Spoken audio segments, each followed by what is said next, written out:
أعوذ بالله من الشيطان الرجيم بسم الله الرحمن الرحيم الحمد لله رب العالمين والصلاة والسلام على أشرف الأنبياء والمرسلين وعلى آله وصحبه أجمعين أما بعد.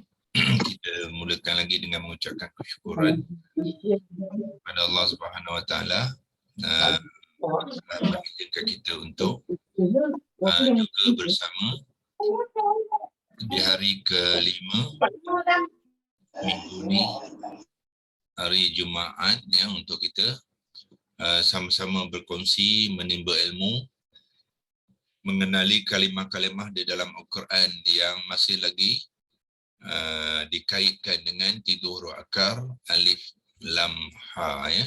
Alif lam ha menjadi kata terbitan ilahun dalam bentuk kata nama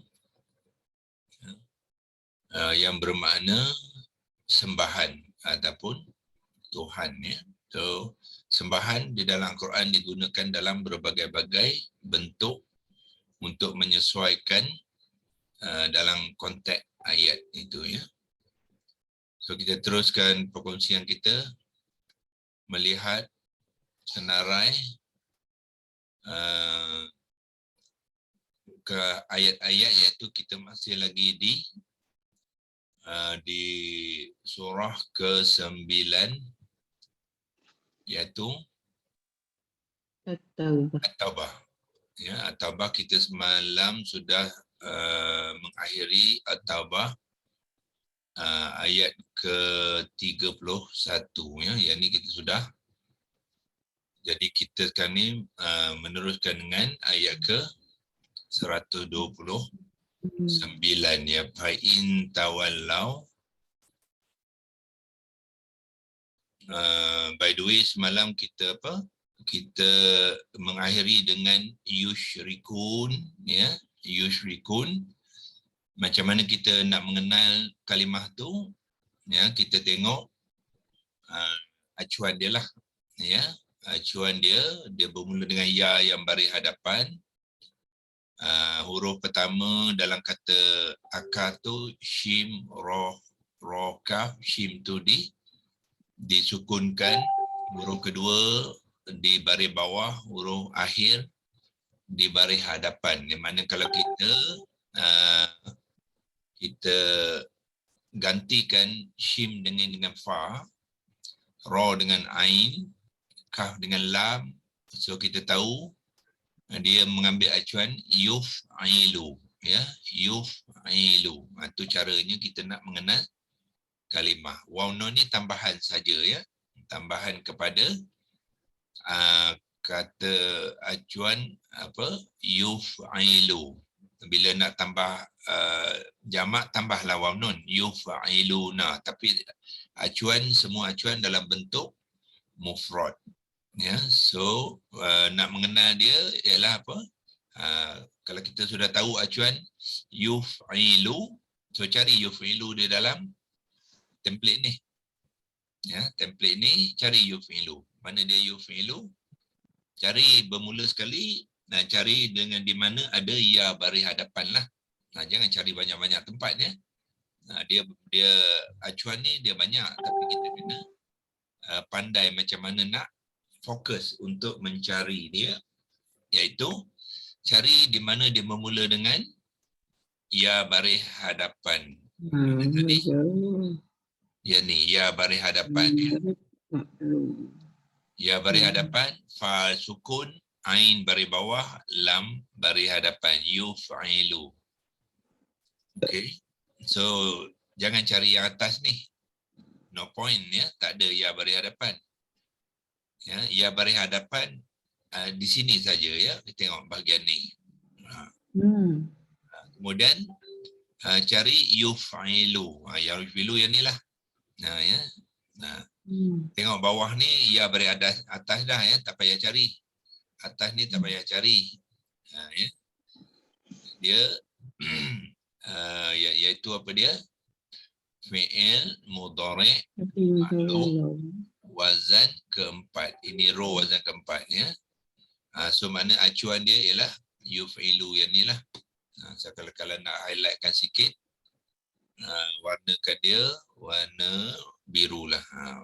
Tu dia. Jadi yuf'ilu, manakah yusyrikun mengambil acuan, yuf'ilu makna kita boleh kenal lah jenis dia, iaitu fi'il mudhari' maklum wazan keempat. Ini baris wazan keempat. Itulah. Kemudian bila ada waw nun kita jamakkan dia. Ya. Jadi cara menerangkannya ialah fi'il mudhari' maklum wazan keempat, ya, jamak, ya. Dan waw nun ni biasanya adalah jamak kepada kalimah yang muzakkar, ya. Kalau muannas jamak dia lain, ya. Mungkin-mungkin tuan-tuan sudah mengenal ni, kalau nak menjamakkan muannas bukannya waw nun, ya. Dia adalah nun baris atas saja, huruf terakhir itu disukunkan, ya. Itu kalau jamak muannas. So, yang ni kita tahu dia adalah muzakkar. Kemudian waw nun juga menunjukkan i'rabnya yang marfu'. I'rabnya yang marfu', ya. Yusyrikuna, dia adalah fi'il mudhari' ma'lum jamak muzakkar yang marfu'. Itu cara mengenal dia, ya. Wazan keempat, ya. Jangan lupa wazan keempat. Okey, so sekarang ni kita pergi kepada fa'in tawallau faqul hasbiyallahu la ilaha illa hu, ya. Yang kita nak kenal ialah yang ni lah, tapi kita dah banyak kali jumpa, ya. La ilaha illahu tu, ya. Mana di sini kita sudah jumpa, ya. Patutnya tuan-tuan sudah kenal semua la ilaha illahu ni, dah banyak kali jumpa lah. So, maknanya kalau kita tidak terangkan pun sepatutnya sudah mengenal lah. Ini semua yang potongan ayat yang sama, ya. Dan banyak kali kita sudah jumpa di dalam ayat-ayat Quran banyak kali yang dalam bentuk la ilaha illa, sama saja. Ya, dia membabitkan la yang ni, yang dipanggilkan la nafiyah lil jins, ya. La nafiyah lil jins ni dia juga berperanan sebagai seolah-olah berperanan sebagai inna, ya. Dia bukannya ikhwati inna, tetapi dia hanya berperanan saja, ya. Sebab inna ni dia membagi penegasan, ya, penekanan dan penegasan, ya. Tetapi sini dia tidak, dia menafi, ya. Tetapi dia berperanan sebagai seolah kerana dia ada isim dia dan ada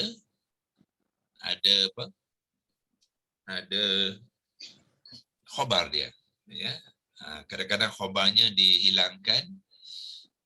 Okey, ni ada kawan kita cuba menulis ni, saya bantulah, ya.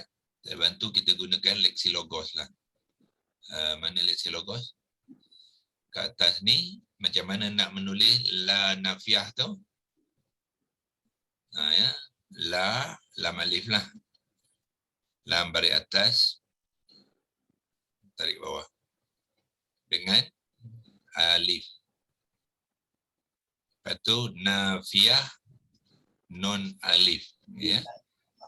Fa, ya, ta mabutah. Tu la nafiyah. Lepas tu lam baris bawah, spacekan dulu. Li adalah untuk bagi, ya. Lil jins, ya. So lam baris bawah dengan lam yang sukun, jim baris bawah, nun yang sukun, dan sin yang baris bawah. Kenapa sin baris bawah? Sebab jar wa majrur, ya. So jins maknanya apa? Melayu pun jenis. Jenis tu daripada kalimah yang samalah. Jim non sa jenis. Melayu kata jenis. Lil jinsi bagi jenis. Jenis tu maknanya jenis kalimah yang terbabit di dalam ayat itu. So dia akan la nafiah, mana dia menolak, menidakkan ke semua jenis-jenisnya. Itu dia masukkan. Ya. La nafiah lil jins dalam konteks ini jenis tu apa dia? Kita bagi ke ayat yang kita nak bahaskan, iaitu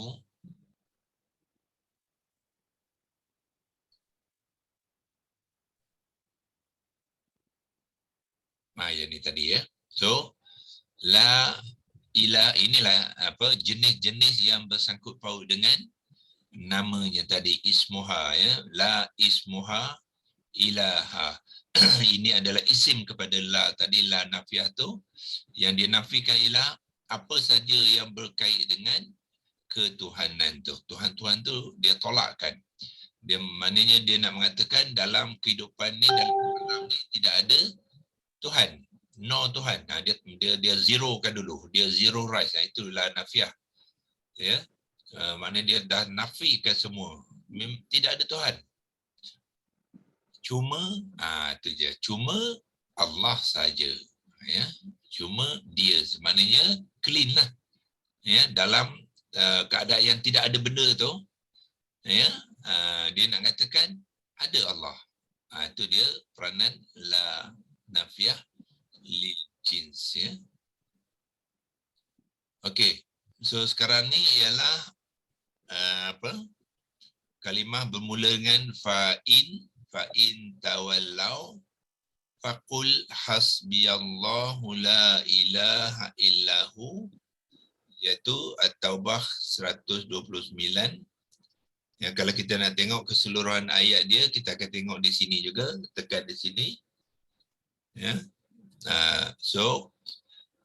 Ayatnya bersambung sampailah dia kepada wa huwa rabbul alamin. So dia ambil sebahagian saja. Sebab dia nak kongsikan dengan kita kalimah ilaha ni ya. Itu saja ya. Tapi ayat dia adalah panjang lagi, alai tawakkaltu wa huwa rabbul alamin ya. Okey, so cuba kita mengenal, belajar mengenal pelan-pelan, bukan saja kalimah yang kita nak kenal yang dia beralif lam ha tu, tapi kita nak kenal dia dalam konteks ayat ya.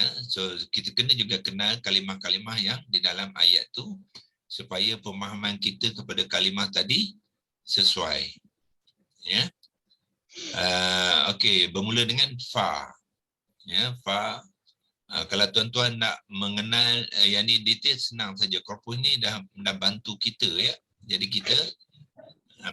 kita gunakan dia. Ya, di mana kita pergi kepada, sebab kita sudah ada satu contoh kalimah di dalam ayat ni. Nak mengenal kalimah setiap kalimah di dalam ayat ni, kita pergi kepada mana? Ini saja, word by word ni. Ya, so word by word ni dia akan beri maklumat keseluruhan kalimah yang di dalam ayat ini ya. Cuba kita buat itu ya. Kita buat latihan tu. Ya, kita pergi mana? Word by word. Okey. Itu dia. Semaknanya bila kita dah ambil satu perkataan dalam ayat tu, kita pergi ke word by word ni, dia akan tunjukkan kita setiap kalimah di dalam ayat tu. Ya. Dan diberi di atas ni kalimah itu ialah surah At-Taubah ayat ke-129 ya. Ni dia bermula 129, besarkan sikit. Okey. Mula dengan kalimah yang pertama sampailah habis ya. Sampai habis kita tengok berapa kalimah semua sekali dalam ayat 129 sampai 15.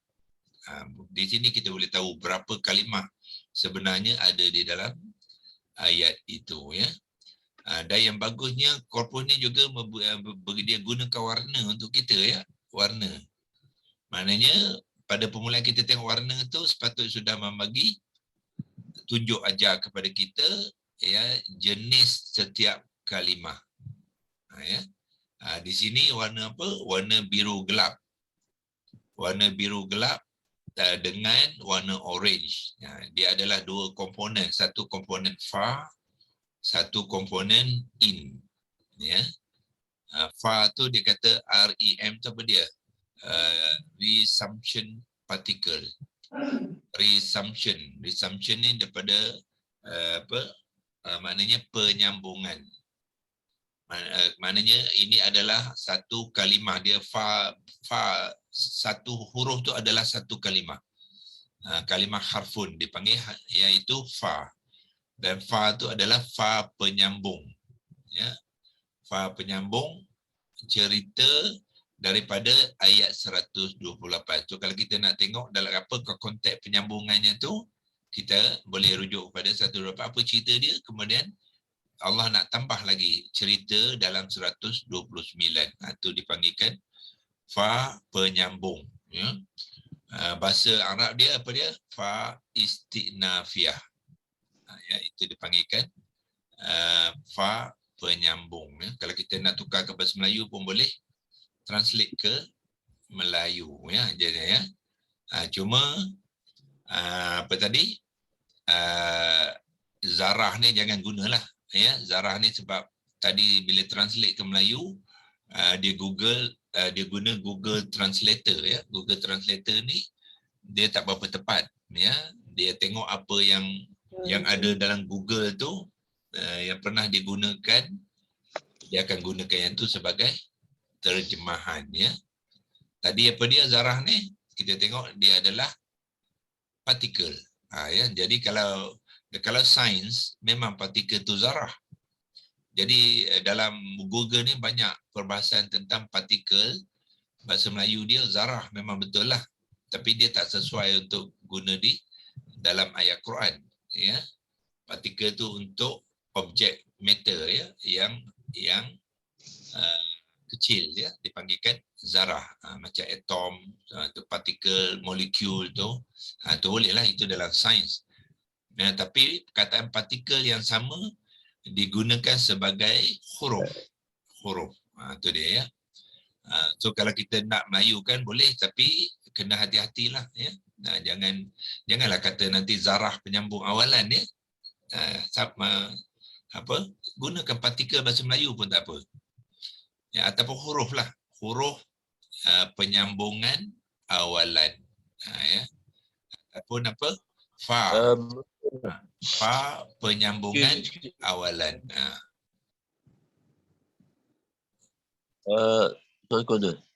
Dalam bila bertajuk dulu dia fa, dia bila di tengah ayat boleh berhenti sebelum fa dan menyambung. Boleh tak ya? Fa yang fa istinafiyah tadi bolehkah kita bila baca mula menyambung semula dalam ayat, membaca ayat? Dalam ayat apa dia di tengah ayat? Di tengah ayat. Boleh. Boleh tak? Dia nak menyambung dalam ayat tu, katakanlah permulaan ayat ada satu cerita, lepas tu nak sambung lagi satu cerita yang kedua kan. Boleh. Boleh tak kita nafas kita berhenti dan bermula dengan fa boleh. Kalau kita waqaf ya. Waqaf ibtida ya, boleh.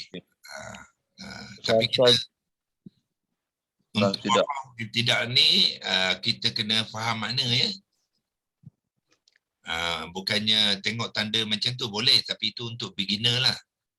Tapi bila selama-lamanya tak boleh ya. Sebab kita nak waqaf ni kita nak sesuaikan kesempurnaan ayat cerita tu. Nanti beginner dulu yang belajar mana fa summa ulaika. Itu maknanya dia ibtidak tapi dia tak tahu apa sebab. Ya. Yang lima. So kita ibtidak kena tahu sebab dia ya. Apa kita ambil balik fa tu.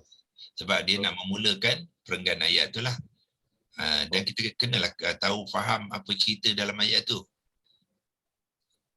So bukannya tengok saja fa di situ kita ibtidak, bukan ya. Itu cara lama ya. Beginner, untuk beginner lah ya. Tapi takkanlah 10 tahun beginner juga ya dengan Quran.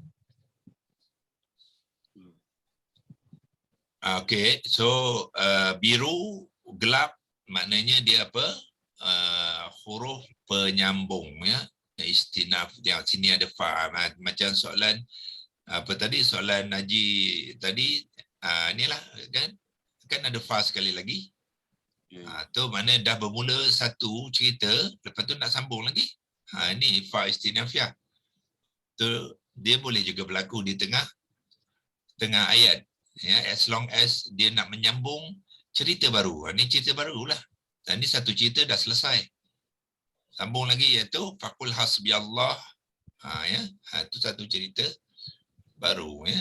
Dia tu bergelak daripada cerita tu tergantung lah. Bergelak daripada makna tergantung lah. Bila kita digalakkan sebagai beginner.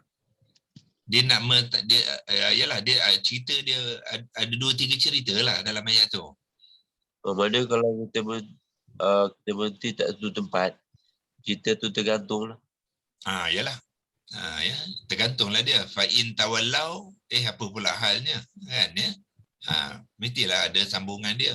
Faqul hasbiyallah.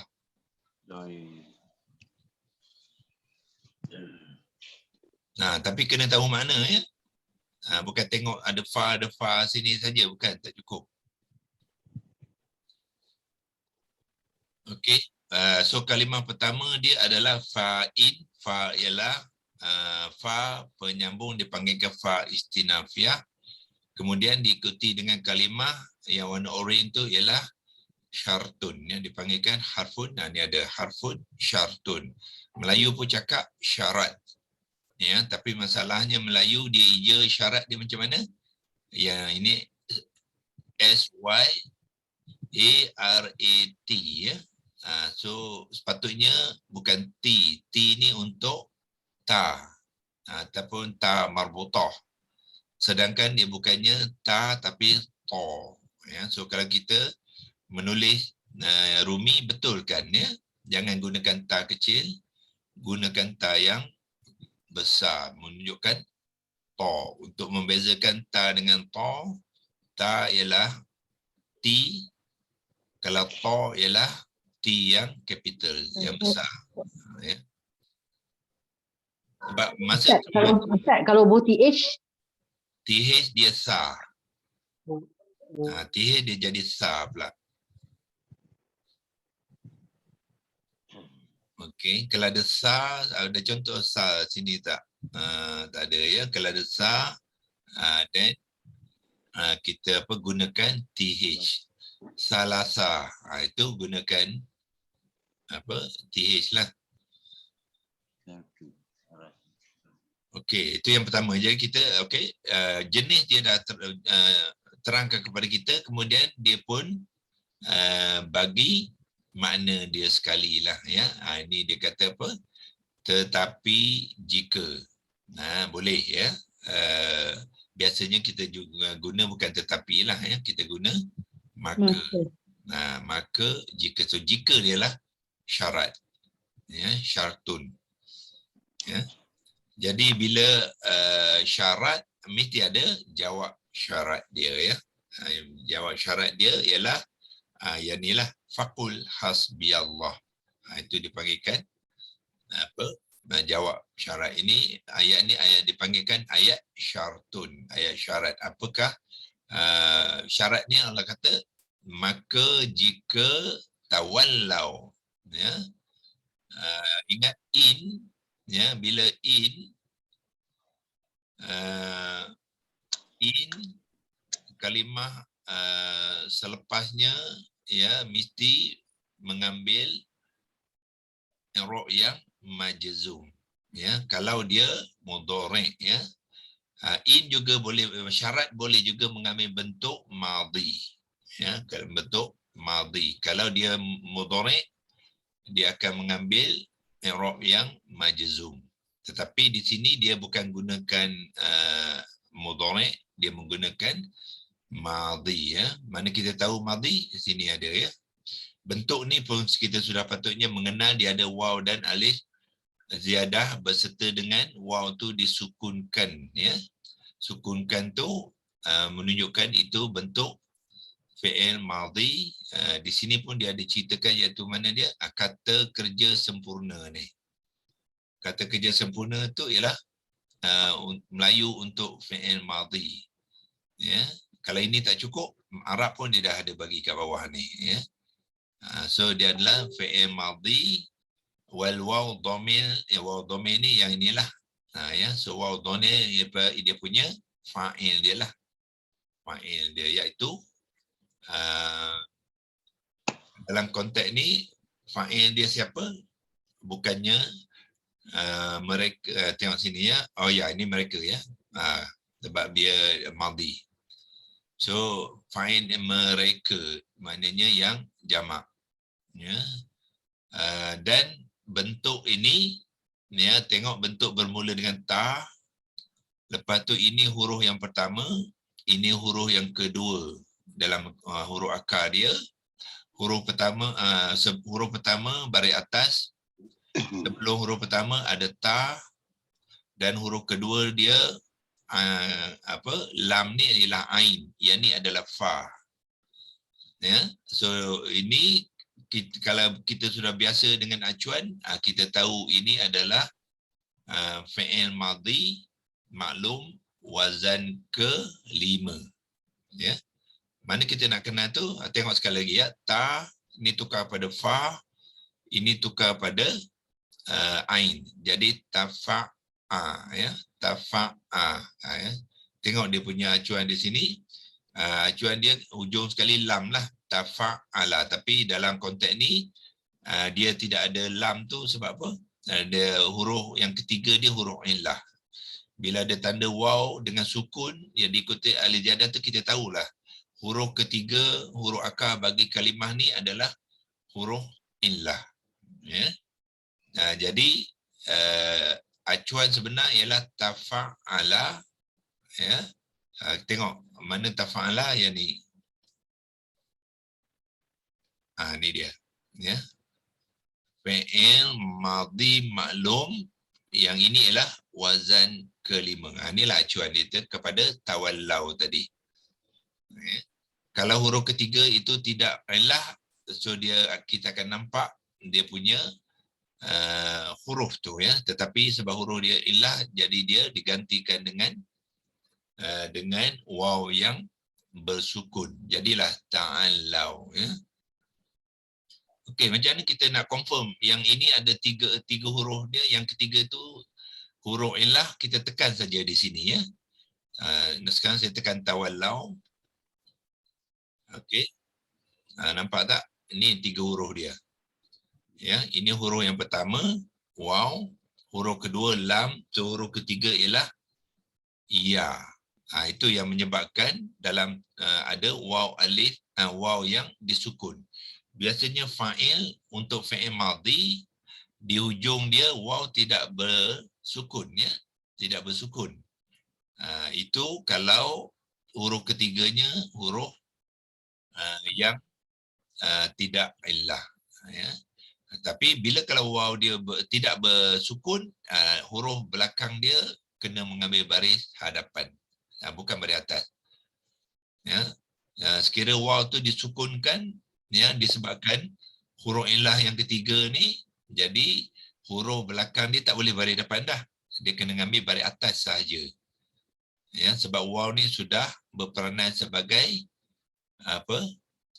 waw lin, ya. Dipanggilkan waw lin, yang dia ada sifat lin.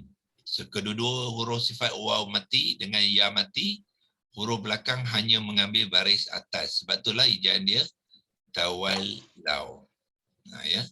So tawallau ni asal ni ialah waw lam ya. Waw lam ya, kalau kita jadikan kata dasar, dia akan menjadi apa? Wala. Ya, waw baris atas, lam baris atas, yang ni ditukarkan pada alif maksurah. Ya. Itu dia kata dasar. Kemudian untuk membentuk kalimah ni dia akan alif maksurah tadi akan bertemu dengan waw alif ziyadah. Ya, satu alif maksurah, satu alif ziyadah. Dia tak boleh dua-dua sekali. So bila berlaku pertemuan dua macam tu, dia akan tukarkan kepada waw yang sukun. Sebab tu dalam penulisan ini berlaku waw yang sukun. Ya, seluruh Al-Quran akan menggunakan kaedah yang sama. Ya, mungkin hari ini tak sempat saya nak tunjukkan pembentukan kalimah tu. Tetapi mungkin kita sambung minggu depan lah. Ya, hari Isnin saya akan tunjukkan macam mana pembentukan tawallau. Sekarang berapa? 47 ya. 7:47 mungkin nanti kalau cubalah ya, boleh sempat agaknya.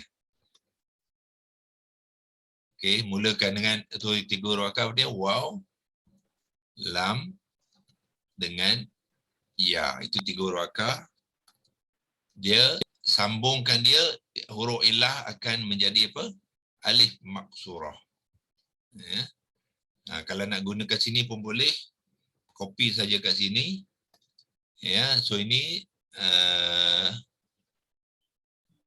gabungkan saja waw dengan lam tu, dan waw tu taruh ke baris dia atas, lam pun baris atas. Yang ni tukarkan kepada alif maksurah, iaitu ya yang tidak bertitik, tambahkan alif di atasnya. Tu dia ya.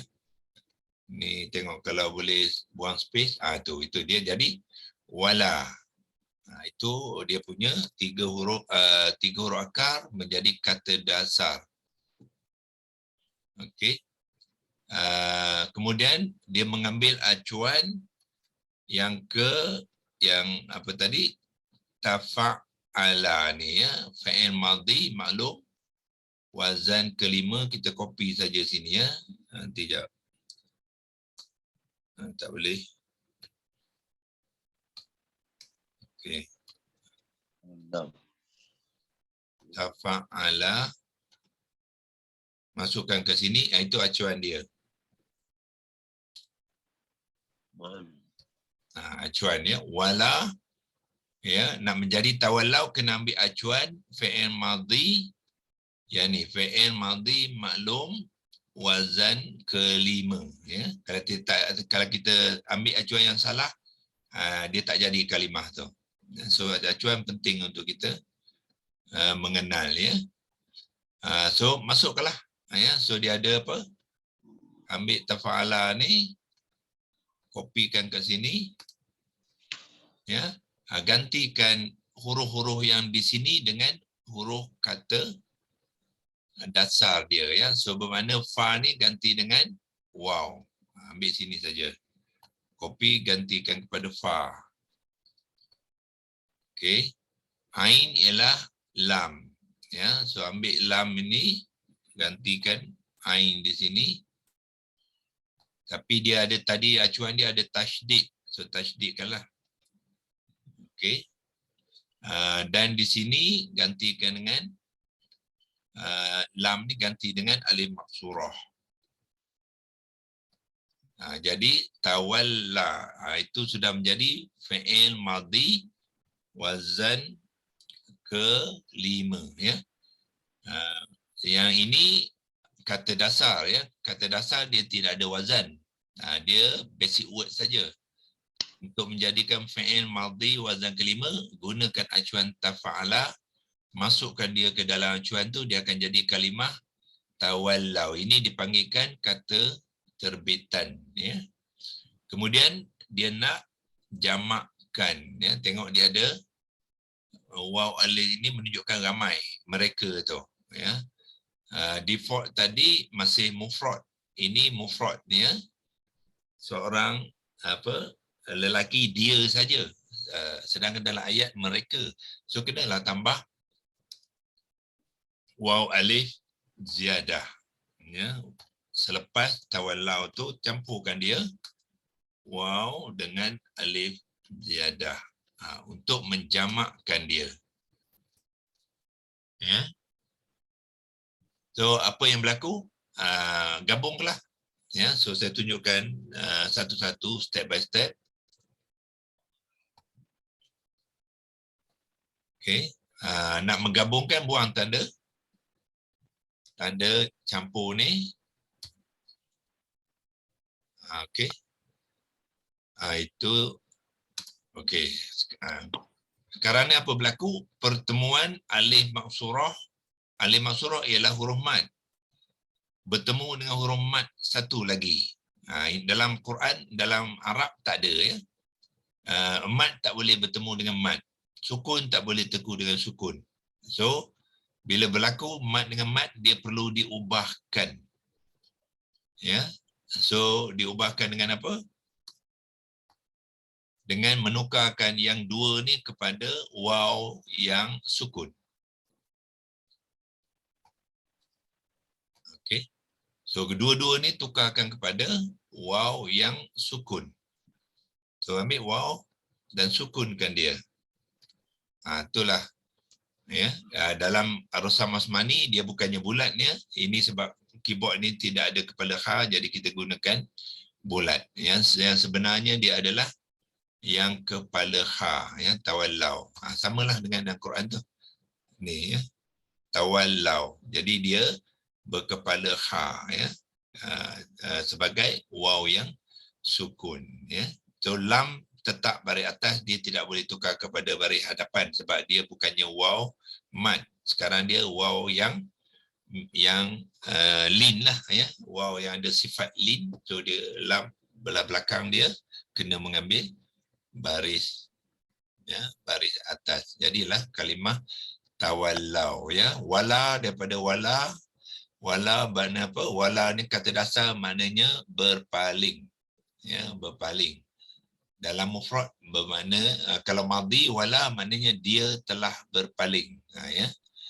Tetapi dalam konteks ni dia nak menggunakan kepada yang orang yang ketiga yang jamak. Bermakna mereka telah berpaling. Mereka telah berpaling. So perbuatan berpaling ni memerlukan penggunaan wazan kelima ya. Kalau wazan satu tak cukup. Wazan satu dia tak jadi makna berpaling. Ya. So kena gunakan wazan yang kelima kerana apa? Kerana dia ada elemen tasydid ni menunjukkan elemen yang perbuatan tu memang dia lakukan on purpose. Dia memang berniat ya, berniat berbuat demikian dan dia lakukan dengan kesungguhan. Sebab nak berpaling ni mesti hati tu kena sungguh ya. Kalau hati tak sungguh-sungguh tak jadi berpaling. Dia ragu-ragu, dia takut-takut tak boleh. So dia kena niat dia, azam dia, tujuan dia tu dia memang dah bersungguh-sungguh dan berulang-ulang dia nak pastikan dia akan melakukan tu. Sebablah digunakan dengan adanya tasydid ni, dan bukan itu saja, ditambahkan dengan ta tu. Itu sebab dia wazan kelima. So, wazan kelima tu bermakna perbuatan tu memang dia sendiri nak lakukan. Dipanggilkan refleksif. Maknanya dia fokus kepada dia melakukan untuk diri dia. Itu dia wazan yang kelima ya, yang kita gunakan dalam template ni. Setiap wazan ni dia ada impact dia kepada makna, kepada perkataan tu ya, dan memang sepatutnya kita belajar mengenal lah ya. Okey, so kita simpan ini untuk kalau kita nak gunakan untuk sambungan kita nanti hari Isnin ya. Yang ni kita boleh buangkan space tu, dibawa ke bawah, simpankan dia dan kita boleh guna untuk pembincangan hari Isnin. Tuan-tuan kena buat latihan ya, membentuk kalimah ni kena biasa. Gunakan leksi logos ni ya, dia percuma pun ya, bukan kita bayar pun. Gunakan teknologi yang ada tu untuk membantu kita mengenal kalimah pengaruan dengan secara detail ya. Kalau tidak kita baca saja kalimah ayat tu kan ya, ayat dia, tapi kita tak mengenal. So memang program yang kita buat ni adalah untuk mengajar tuan-tuan mengenal kalimah tu secara detail ya, cara ya. Dulu mungkin kita dah banyak kali baca kan ya, fa in tawallau, tapi kita tidak mengenal dia dengan baik. So ini peluang untuk kita ya sama-sama memperbaiki keadaan kita yang bersabit dengan kalimah-kalimah Al-Quran, insya-Allah ya. So kita nantikan perkongsian kita pagi ini di sini, dan insya-Allah kita akan sambung lagi di minggu hadapan hari Isnin. Dah masuk bulan baru ya, iaitu bulan Oktober. Kita di hujung bulan September sekarang ni. Wabillahi taufiq wal hidayah. Wassalamualaikum warahmatullahi wabarakatuh.